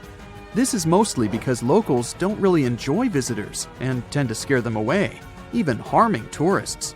So, to protect them and their obvious wishes, the island is monitored by the local Indian authorities. It's believed the tribe's people don't have any immunity from modern diseases, so being in contact with foreign people might actually be fatal for the locals. On these French islands, there are no native inhabitants. The Kerguelen Islands are part of the Antarctic lands and are home to just scientists that visit on rotation. At any given time of the year, there are no more than 100 people here, and they're mostly engineers and researchers. There's no plane to get you to these islands, and few tourists are known to have visited them. The island is covered in glaciers, and the soil here isn't friendly to plants or animals. But if you're curious about what this place looks like, you'll need both the money and the time to complete the trip. You can only reach the island by ship, which reaches the shores of Kerguelen only 4 times a year. It isn't cheap to stay in these islands, and you definitely won't find 5-star hotels here. The trip departs from Réunion, and it takes about 28 days to reach the first island. Half of the time will be spent at sea, so be prepared to cover over 5,600 miles of the Indian Ocean. There are many myths around arguably the greatest structure ever built by humans, the Great Wall of China. Some say it's so grand that it's visible from space. Others claim that you can see it from as far as the moon. Other theories suggest that the builders of the wall were left inside. Well, sorry to disappoint you, but all these impressive stories are just myths. But even with those stories busted, the Great Wall of China is an impressive and truly breathtaking structure. So let me tell you its true story. Today, China is one of the most populated countries in the world, counting as many as 1.4 billion residents. It's also one of the oldest nations in the world. It has 3,500 years of continuous written history, but the civilization existed long before that. There is a theory that while the European continent, for example, was most likely reached by humans from Africa, China wasn't populated by settlers that came from somewhere else. Some people believe that the Chinese civilization got formed from local Stone Age people who lived on the territory since the Prehistoric period. So now, the Great Wall of China. It's truly big even by today's standard, stretching for over 13,000 miles. To imagine it better, it's almost 5 times the distance between New York and Los Angeles. Or even a bit greater than the distance between the North and South Poles. Even in modern times, people have never built anything close to this big. Of course, it didn't take a day to build the Great Wall of China. 2? Keep going. In fact, the wall was being built for centuries. Maybe you know that ancient cities had walls around them to protect themselves from invaders. Yes, Chinese cities had them too. The first Chinese emperor united the country in 220 BCE and got a brilliant but very ambitious idea to turn all city walls into one big wall that would defend the country's border against attacks from the north. A trusted general directed the construction, enrolling a big group of workers, soldiers, commoners, and convicts. Back then, the wall was built of rammed earth and wood. In some places that were strategically important, the sections of the wall overlapped to provide maximum security. The walls were around 26 feet high on average. But the Great Wall didn't yet look like the construction we know today. Every next emperor would pick up the big wall project, strengthening and extending it, repairing, but also modernizing construction techniques. Some used bricks to build it. Others moved on to granite and marble blocks. Watchtowers and platforms weren't there from the beginning as well. They were added by Ming emperors. The watchtowers made it possible to communicate with other parts of the wall through smoke and fire messages. So, the wall is quite inconsistent in terms of material, but it only adds more charm to the construction and shows how much effort and time it took. The reasons why some parts of the wall have been standing for centuries and are still in good condition is glutinous rice flour. Turns out, this sticky rice mortar is almost like cement. It's very strong and waterproof, sealing the bricks so tightly together that even sneaky weeds can't grow between them. You may also notice that some bricks have writings carved on them. They were left by the workers who were building the wall. The purpose of those writings is quality assurance. They contain such information as location, quantity, and responsible officials. So, in the case of some problems with the quality of materials or constructions, it would be known who should be held accountable for it. Recently, a research group has looked through official historical documents of the Ming Dynasty that ruled China from the 14th to the 17th centuries. They came across records of secret doors in the Great Wall, so they decided to find them. They used a flying robot to capture continuous centimeter resolution photos of the wall. They photographed 90% of the wall that was built during the Ming Dynasty and discovered the remains of over 220 secret doors along the wall. Some of them have a specific width and height that allows only one person to go through. Others are large enough to allow 2 horses to pass at the same time. Why are the doors there? Well, the Great Wall's main goal was to protect the country from the enemy. Building doors that could let the enemy in would undermine the whole point of having a wall. So, of course, the doors were secret passages. They perfectly matched the surroundings topographically, and the exit on the outside was camouflaged with bricks so that it was almost completely indistinguishable from the brick wall. The wall was never just a defensive wall, and it was never completely closed. It could be opened on demand. It was also a structure used for trade and commerce, communication between inside and outside the wall, and of course, for defense and spying. Some doors were used for trade with the other side. Through smaller doors, a person would sneak out to spy on the enemy that lived on the other side. The hidden gates were also useful for a sudden attack. As you remember, some gates were camouflaged with brick on the outside.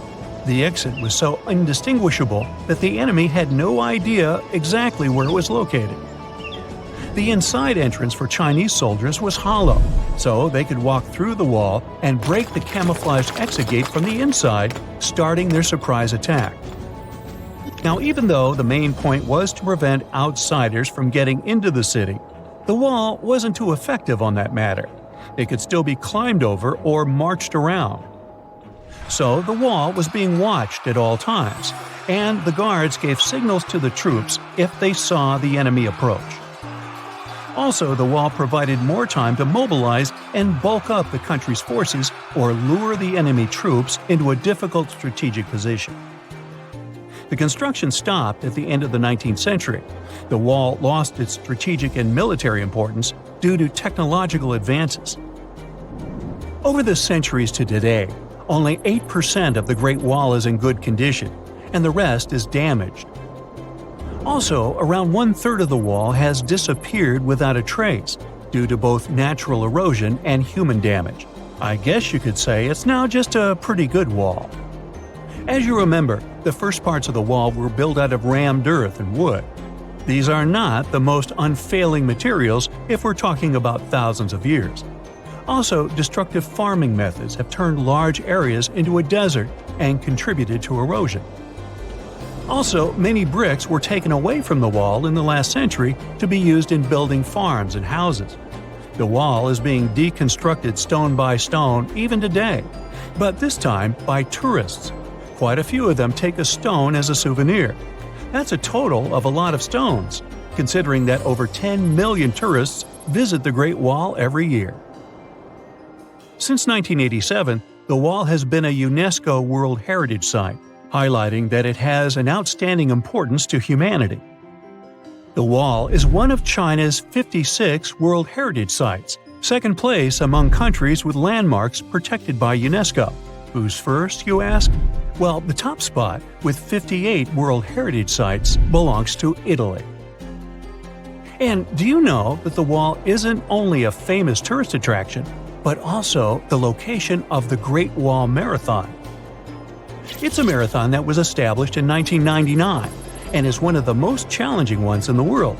You guessed right, people run along the wall, including all the steps. There are 3 distances, so that participants can run a full marathon that is 26 miles, a half marathon that's 13 miles, or just have a fun run of 5 miles. Ever since Plato wrote about the allegory of Atlantis, humanity has been fascinated with the possibility of the discovery of a thriving underwater civilization. Fancy joining me on a trip to a few historic underwater sites? Let's see what we can find out about ancient civilizations.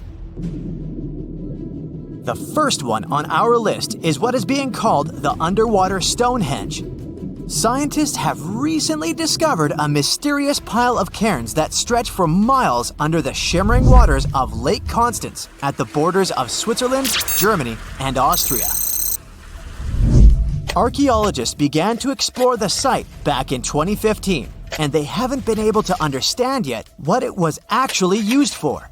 What they do know is that there is a 12-mile line of 170 human-made stone cairns under Lake Constance. Scientists say this was most likely the result of a combined work of several villages. The cairn site was probably used for some collective purpose. The formations are huge. Some of them are several dozen feet wide. The most amazing discovery so far is that the site dates back to around 5,500 years ago.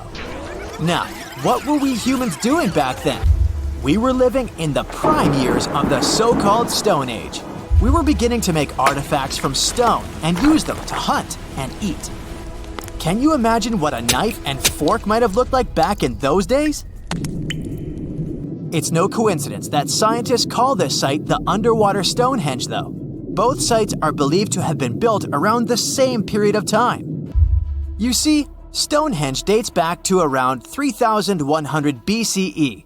Both sites carry the distinct characteristic of stone monuments built in a circle. Not to mention the fact that scientists also haven't figured out why on earth our early ancestors would feel the need to build a monument such as Stonehenge. Well, the mystery of Lake Constance hasn't been solved yet. Who were the Neolithic people from this area? And for what purpose did they go through such an amount of work and effort to build this huge stone site? Next, we're taking you on a tour of the Ryukyu Islands just off the coast of Japan. You're diving deep down to an archaeological site. But I should warn you, the waters of the Pacific Ocean are far from smooth. It doesn't take long before you see a huge structure, thanks to the sunlight shining down on the seabed. At first, it looks like Machu Picchu's ruins located across the globe in Peru. As you approach the site, you slowly figure out its forms. A pyramid-shaped structure, arches, staircases. It's something that could have easily been a palace or a castle. Could this be a sign of human activity? What you've just seen is known today as the Yonaguni Monument. It also goes by the name of Japan's Atlantis. The entire monument is about the size of 5 soccer fields and the height of a 5-story building. Its most surprising feature is its expanse of terraces. Explorers and scientists believe that Yonaguni might be 10,000 years old.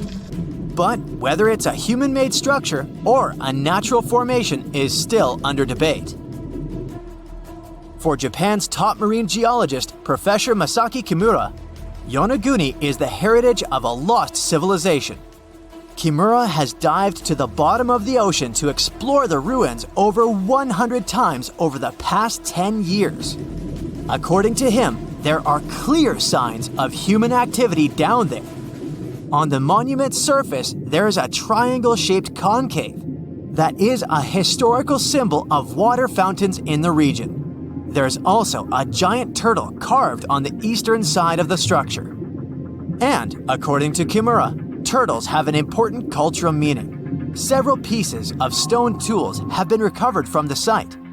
Their estimated age is around 10,000 years. However, not all scientists support this theory. For many, Yonaguni is the result of thousands of years of erosion. The fact that the monument is composed of one massive rock leads them to believe it's not human-made. The defined edges and flat surfaces resemble a natural formation in Northern Ireland, known as the Giant's Causeway. The basalt columns look like the ruins of a palace, but they're actually the result of volcanic activity in the region. Now, you're flying to the coast of Greece, 4 hours away from Athens. More specifically, you're in the Peloponnese Peninsula. You dust off an old snorkel and head for a free dive on a bright sunny day. Sometime into the dive, you start noticing patterns on a seabed. 13 feet below the surface, outlines of familiar objects start to appear, one by one. As you continue swimming, what looks like the outline of an entire city emerges in front of your eyes. Are you wondering how water could have taken the whole city? Rocks are perfectly aligned into what appears to be the foundation of a building. This is Pavlo Petri, an ancient city you've probably heard about for the first time. It was discovered by Nicholas Fleming, a British oceanographer, when he was on vacation in Greece. He had heard rumors about Pavlo Petri's existence and indeed found several artifacts on the seafloor. He went back to the area a year later with the team. They found a site filled with pots, storage vessels, and tools. A kernstone, for instance, is a tool used for grinding grains and turning them into flour. Multiple amphoras indicate that this settlement dates back to the Bronze Age, 5,500 years ago, when people started living in towns. The settlement is believed to have existed for over 2,400 years. Today, Pavlo Petri is considered the oldest submerged town ever discovered. And what's impressive is that it wasn't a simple village. It was a vibrant port city with stone buildings, a marketplace, streets, and even squares. The next stop on our voyage is one of today's most famous underwater cities that has been turned into an archaeological park. The city of Port Royal in Jamaica exists only below the surface. But in 1692, it was one of the wealthiest cities in the Western Hemisphere. Port Royal was the center of the British Empire at the time and an important trade city that attracted people from all over the region. It was also home to real-life pirates of the Caribbean. On the morning of June 7, 1692, the people of Port Royal met a different fate than they had probably expected. The city woke up shaking. People were thrown out of their beds by the power of a massive earthquake, ranking 7.5 on a Richter scale. One survivor said he had seen Earth opening up and swallowing the whole town. What he said could be true, as the city was mainly built on sand. The ground swallowed buildings, roads, you name it. Geysers erupted, and finally, waves as big as 10-story buildings hit the city. About 33 acres of the city disappeared under the water. Amazingly, most of its 17th century remains are still in good condition under 40 feet of water. Archaeologists have found taverns, storage rooms, kitchens, and recreational buildings used for diverse purposes. You can also see a grand lion statue, a submerged bridge, and many picturesque arches. Of course, I saved the best for last: India. Just off its coast lies another sunken marvel. A site known as the Lost City of Cambay is located in the Gulf with a similar name. It remained undiscovered until 2001, when the National Institute of Ocean Technology made a routine water assessment. With the help of sonar technology, which sends a wave sound to the bottom of the sea, they found something far beneath the surface. Images showed well-defined geometric shapes spread along a 5-mile stretch. The remains date to more than 9,500 years ago, meaning this civilization was lost at around the end of the Ice Age. Debris recovered from the site included construction material, pottery, beads, sculptures, and even bones. Scientists argue whether these artifacts are indeed from the site, but if they truly are, then the lost city of Cambay might be the oldest civilization in the world. See this place on the map? Yeah, right there.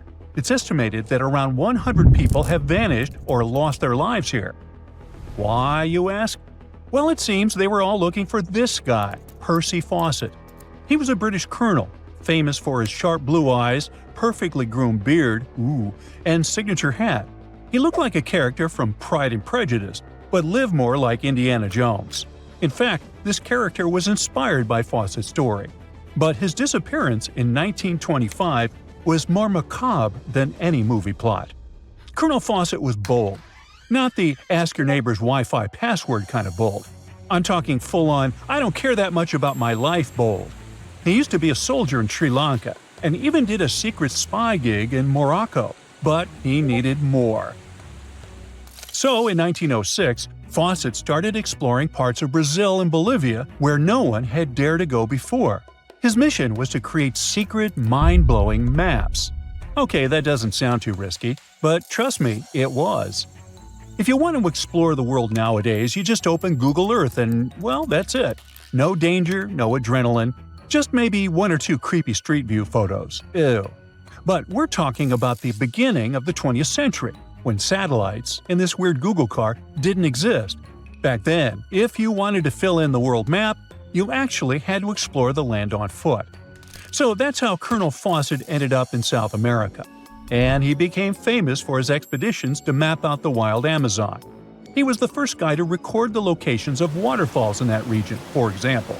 But then he got obsessed. Blame it on lack of sleep or whatever sketchy Amazon jungle juice he was sipping, but suddenly he was like, I'll bet there's an ancient advanced city hidden somewhere around here. Spoiler alert, there wasn't. But he was hooked on that idea. Hanging out with native Indians for so long convinced him that large groups could totally thrive in the middle of a massive rainforest. And of course, Fawcett loved a good old adventure story, especially the ones from the 16th and 17th centuries, written by European explorers. In those stories, adventurers claimed they had found huge settlements and fine roadways deep in the heart of Latin America. But Fawcett's all-time favorite story came from a manuscript written in 1753. Back then, adventurers were hunting for precious metals in Brazil when they stumbled upon a ruined city with monumental buildings, roads, and plazas. Oh, and every corner had a Roman-style spire. Naturally, the colonel was all in to find it. Too bad no one told him this manuscript is mostly considered a forgery. Yep, this story is as real as Snow White's. But then, things got weird.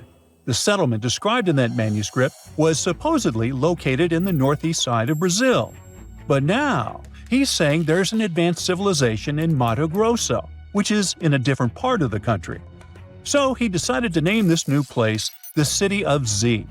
Back in the 1920s, the colonel launched 2 separate expeditions to find it, but both trips failed, as he faced terrible weather, fever, and of course, exhaustion.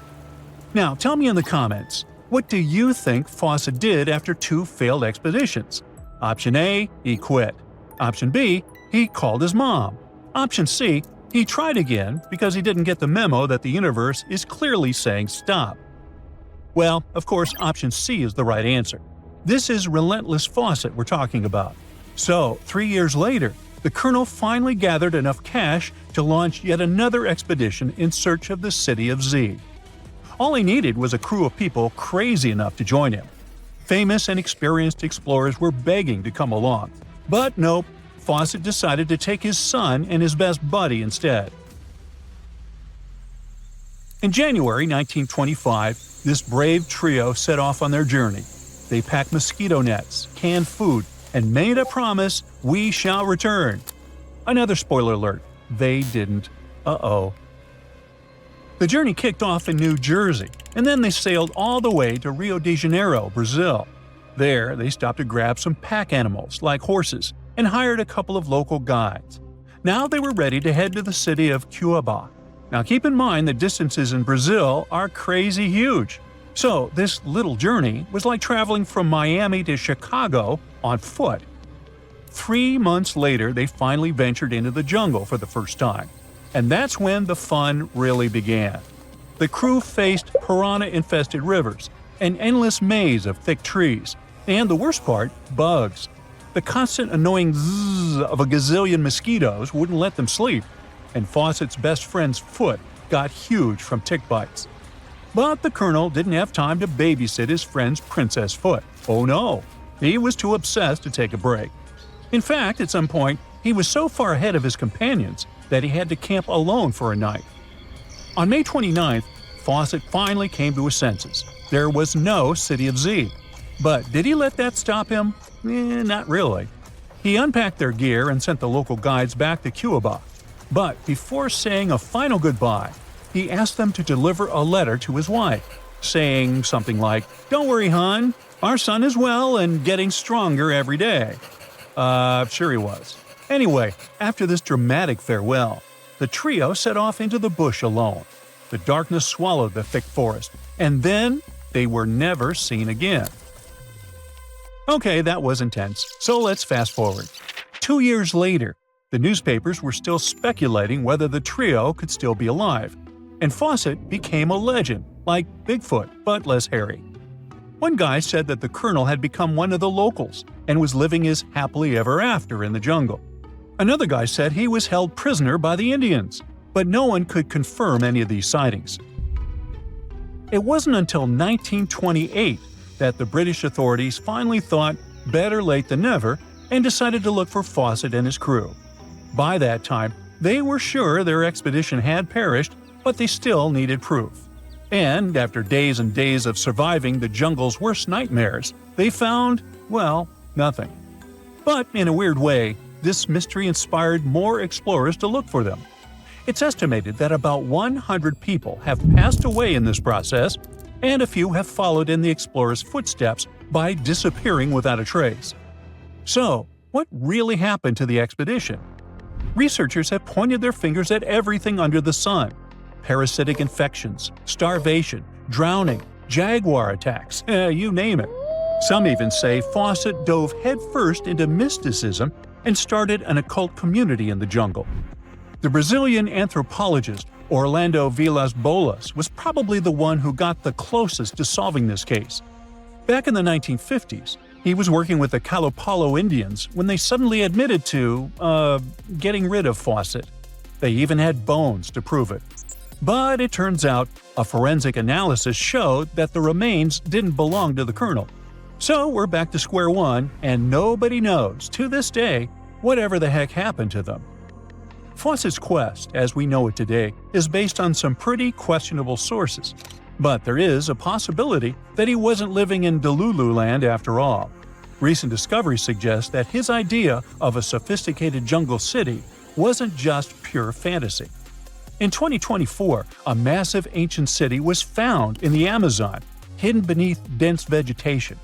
Evidence suggests it was built around 2,500 years ago, and it was surprisingly advanced, featuring houses and plazas, all connected by an incredible network of roads and canals. But this city was in a forest in Ecuador, not Brazil. So who knows? Maybe the legendary city of Z is still out there. Ooh. At some point in its long and very interesting history, our dear planet Earth was sort of snoozing, just doing its planetary thing, spinning around the sun. And then, bam! Life starts getting fancy. Plants and animals start strutting their stuff, showing off their complexity. Fast forward a bit, about 65 million years ago to be exact, and a cosmic disaster strikes. Or at least that's what we presume. An asteroid probably smashed into Earth, wiping out the dinosaurs and other big animals. We can't pinpoint specifics about the asteroid, but we do know that it was extremely large and it crashed into our precious planet, creating a dusty mess that settled everywhere. You can still find remnants of that dust layer in sedimentary rocks today. If you dig beneath it, you'll uncover a whole bunch of fossils. These prehistoric creatures were living it up before the asteroid crashed the party. Think of it as the planet going on a cleaning spree, leaving a bunch of empty spaces waiting to be filled. And guess who took the opportunity? Mammals! These furry little critters were the ones to rise to fame. But why is it that this disaster became such a great opportunity for mammals? It's pretty simple, actually. With no big bullies around, they grew, multiplied, and had a population expanse. All kinds of mammals joined to fill in the blanks. Primates, rodents, basically, the whole furry gang. We're talking about placental mammals, marsupials, and even egg-laying mammals, adding some serious variety to the mix. We like to think of primates as our closest relatives here on Earth. What's their story? Well, around 63 million years ago, just a couple of million years after the dinosaurs' final dance, the primates decided it was time for a family reunion. They split into two groups, the dry-nosed primates, who became the cool monkeys and apes we know today, and the wet-nosed primates, who went off to become lemurs and aye-ayes, hey-hays. The fun didn't stop there. About 58 million years ago, the dry-nosed primates began their own little mission. One special guest called the tarsier, arrived on the scene, featuring big eyes that were perfect for late-night shenanigans. This tarsier took a different path from its primate relatives, embracing its unique niche and evolving separately. To this day, the tarsier is the only primate that feeds exclusively on meat. These little guys have a taste for insects, small birds, rodents, and even lizards. But that's not all that makes them unique. Their eyes are twice the size of their brains. Also, their heads can do a full 180-degree spin, just like an owl. Because of their features, the tarsiers are the true kings and queens of the night. With their superpower of ultrasonic tracking, they can spot their prey instantly. Plus, their legs and feet are like springs ready to launch them into action. They've got this special ankle bone called the tarsus, which gives them those epic leaping skills. Hence the name, if you were wondering. But let's leave these little critters to rest and get back to our story, shall we? About 55 million years ago, the Earth cranked up the heat, literally. This sudden hot pod was a bit too much for many deep ocean dwellers and plants to handle, and they bid their farewells. But hey, every goodbye is an opportunity for something new, right? The oceanic mammals known as cetaceans saw their chance and took it. They splashed into those empty niches, becoming the rulers of the sea. In this category of creatures, you can find the blue whale and the dolphin. A special primate guest made an appearance around 47 million years ago. Scientists now affectionately call the fossil of such a creature Ida. This little wonder caused quite a stir, initially hailed as the missing link in human evolution. But here's the hilarious part. It turned out Ida was not one of us dry-nosed primates, but a cheeky wet-nosed one. Moving forward to 40 million years ago. This is when another big event happened in the primate world. The New World monkeys, our distant cousins, decided to take a different path and branch off from our lineage of Old World monkeys. They packed their bags and set off to conquer South America, where they're still living it up today. What's the difference between the two, you might ask? Well, one crucial thing that sets them apart is the fact that the Old World monkeys had nostrils that pointed downwards. Around 25 million years ago, another troop of apes entered the scene, and these guys had something special: the lack of a tail. These unique creatures would go on to become our closest relatives. We're talking apes and great apes, the cool gang who share a whole lot of genetic similarities with us. The first ape to break free from the monkey madness was the gibbon. About 18 million years ago is when this little acrobat swung into the picture. A few million years later, the great apes made their grand entrance too. Orangutans were the pioneers, venturing into the wilds of southern Asia. We're getting closer and closer to the present. It was 7 million years ago when the great apes took a major fork in the evolutionary road. One path led to our ancestors, the future Homo sapiens, and the other path led to chimpanzees and bonobos. These two primate branches remained united for a few million years before finally going their separate ways. 5.6 million years ago, a game-changing ape called Ardipithecus made its way into our evolutionary history. It had a special talent, bipedalism. That's right, this was one of the first apes to walk on 2 feet, probably making its primate buddies raise an eyebrow or two. The real showstoppers, however, arrived around 4 million years ago, the Australopithecus crew.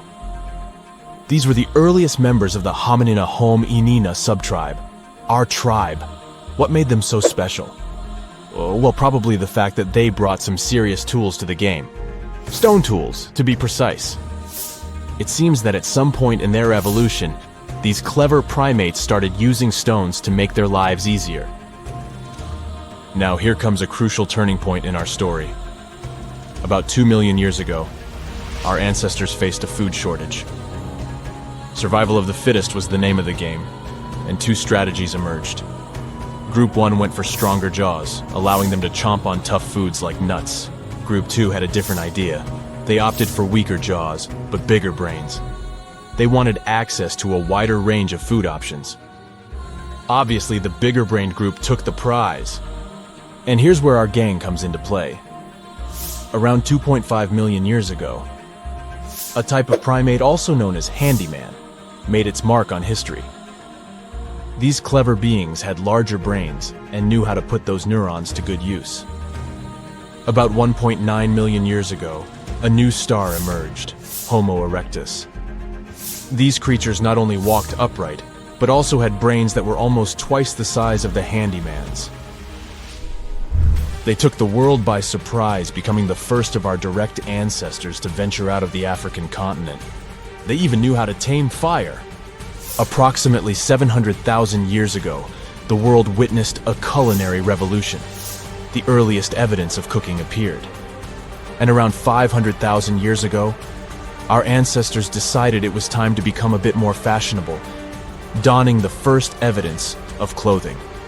Our very own species came to be just 300,000 years ago. Told you we were late to the party. But the world was never the same after the appearance of Homo sapiens, the anatomically modern humans.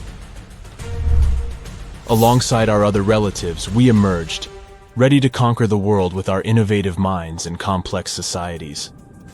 The exact path of our evolution remains a bit of a mystery.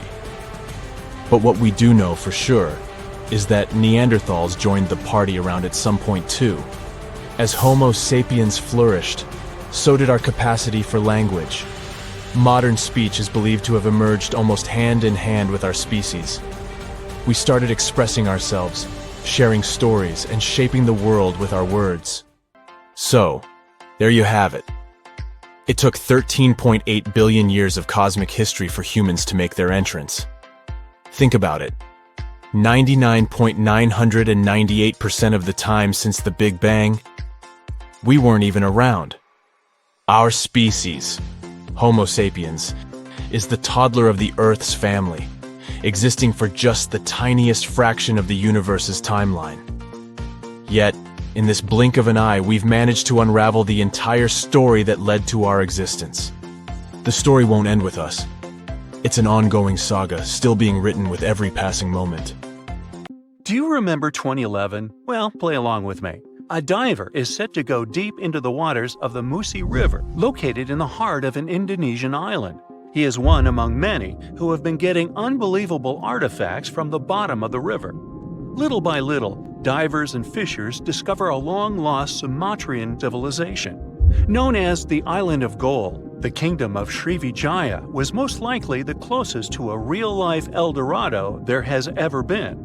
However, it disappeared late in the 13th century, and until recently, researchers didn't even know the exact location of the kingdom. Picture a civilization built on a river, a true water world, according to the archaeologists that have been studying Srivijaya. Houses, markets, and places of worship were built on wooden piles above the level of the water. Citizens moved around like modern-day Venetians in simple boats. Srivijaya was known to be a rich and important kingdom. It existed from the 7th to the 11th century CE. It was part of the Silk Road, and anyone traveling from east to west had to pass through the city. Their kings were smart and gained control of the Malacca Strait, which allowed the town to have total control over trading routes in the region. If anything, they sure were honoring the town's name. Srivijaya translates from Sanskrit into prosperous victor, or simply glorious. The kingdom was an important commercial outpost of ancient times. It was strategically located among the most influential commercial routes of the ancient world, which means its citizens became extremely rich. Ancient wealthy societies used to overly display their gold and precious metals. They would often use these metals as offerings to their deities, or they would use them to forge large statues and to make jewelry for kings and queens and decorations for their palaces. Srivijaya wasn't different. Local Indonesian divers who have been exploring the half-mile of the Musi River near the city of Palembang have found some evidence. So far, they've discovered a life-size statue of Buddha, jewelry studded with precious gems, temple bells, mirrors, golden jugs, and other items. No official archaeological excavations have been done in the area, so these artifacts are the first items of the Srivijayan Empire ever found. Sean Kinslett, a British maritime archaeologist who has reported on these discoveries, says he is truly surprised. For long, people have been speculating about the true wealth of Srivijaya, and it seems that the rumors have been confirmed. We're starting from ground zero, he says. We don't know what clothes the people of Srivijaya wore, what their tastes were, what kinds of ceramics they like to eat off. Even though this discovery has brought excitement to the scientific community, there is a downside. Divers and fishers sell the retrieved artifacts at the International Antiquities Market before archaeologists can take a look at them. Researchers could try to buy some items, but they're sold for millions of dollars worldwide. Most of the information we know about this El Dorado of the East was learned from merchant accounts of the city. These descriptions say Srivijaya was a kingdom of human-eating snakes and multilingual parrots. That's weird. Some say its active volcanoes gave the town an eerie and enigmatic sight, and all stories emphasize the amount of gold available there. Travel reports were a common way to describe cities in ancient times. In case you didn't know, this is how the legend of El Dorado originally began. As European explorers began their excavations in South American lands back in the 1500s, the word got out that an Amazonian civilization used to paint their leader in gold as an offering to higher powers. The legend of El Hombre Dorado, also known as the Golden Man, began to quickly spread around Europe. It turned out that it was only a ceremonial piece of pre-Columbian civilization. It had nothing to do with the land of infinite gold. Now, no one knows what brought about the decline of the Srivijaya Empire. Some speculate that its active volcanoes could have swallowed it, or maybe wooden houses built above the river eventually sank. Maybe if divers keep retrieving lost items from the bottom of the river, archaeologists will be able to figure out what happened to the city. It seems to be quite common in the history of the world. Some ancient civilizations disappeared without a trace, as happened with the Mayan civilization, for example. The Mayans managed to build one of the biggest empires in pre-Columbian America. It was believed to be home to over 2 million people, and it thrived for over 6 centuries. Its sudden demise is something that bothers archaeologists and scientists alike. The Mayans began to settle in South America as early as 1500 BCE. Their civilization spanned Mexico's Yucatan Peninsula, Guatemala, and Belize. They are believed to have built around 40 cities at the height of their empire. They also developed a complex hieroglyph system that has been studied since it was discovered by modern scientists. The Mayans were keen engineers, astronomers, and farmers. They were post-nomadic people that settled in vast areas of farmland where they could grow corn and other types of vegetables. Archaeologists are still learning a lot about the Mayan civilization by examining their ruins. The city of Chichen Itza, located in the Yucatan Peninsula, is one of the most important Mayan sites unearthed today. The site is made up of a total of 26 ruins, and it is home to a world-famous pyramid known as El Castillo. It consists of a series of square terraces with stairways on each of the 4 sides of the temple. It was built as an homage to a feathered serpent deity. The Mayans were such architectural geniuses that they managed to build a pyramid that cast a particular shadow. More specifically, in the late afternoon during the spring and fall equinoxes, the pyramid casts several triangular shadows that create the illusion of a feathered serpent crawling down the pyramid. And they created this with none of the tech we have today. The city is so amazing that since 2007, it has been considered one of the 7 wonders of the New World. The Mayan Empire thrived for over 6 centuries due to their wise resource management system and astronomical knowledge. They were able to accurately predict eclipses and, using their rudimentary technology, could even locate Venus and Mars. They had everything to thrive for much longer than they actually did. This is why the Mayans' fall intrigues modern scientists so much. No one has been able to understand completely what led to their demise. That is, until a recent discovery. A study done by NASA claims it can explain what might have happened. Scientists have uncovered a sample of pollen trapped for over 1,200 years in ancient layers of lake sediment, which dates back to the time just before the collapse of the civilization. The analysis has revealed something completely new about the Mayans. Instead of the suspected claims that the Mayans disappeared due to terrible disease or some extended conflict in the region, it could have happened due to deforestation. Perhaps to build their entire empire, they had to cut a lot of trees. Without trees, their soil could have eroded, and all their fertile lands could have slowly and gradually become barren. According to NASA scientists, the temperatures in the region could have risen by about 6 degrees, and from that point on, the land would have become even drier and crops more difficult to grow. Basically, NASA says that the Mayans couldn't do the sole thing that made them thrive, which was agriculture, and their kingdom began to decline. Oh yeah, and this theory was supported by yet another find. Archaeologists found skeletons from the time of the empire. Those had prominent signs of malnutrition. This theory might really shed new light on Mayan history. It could explain what brought down such a powerful civilization. So, what do you say? Which theory is true? Have we actually managed to find out the reason for the fall of the Mayan Empire?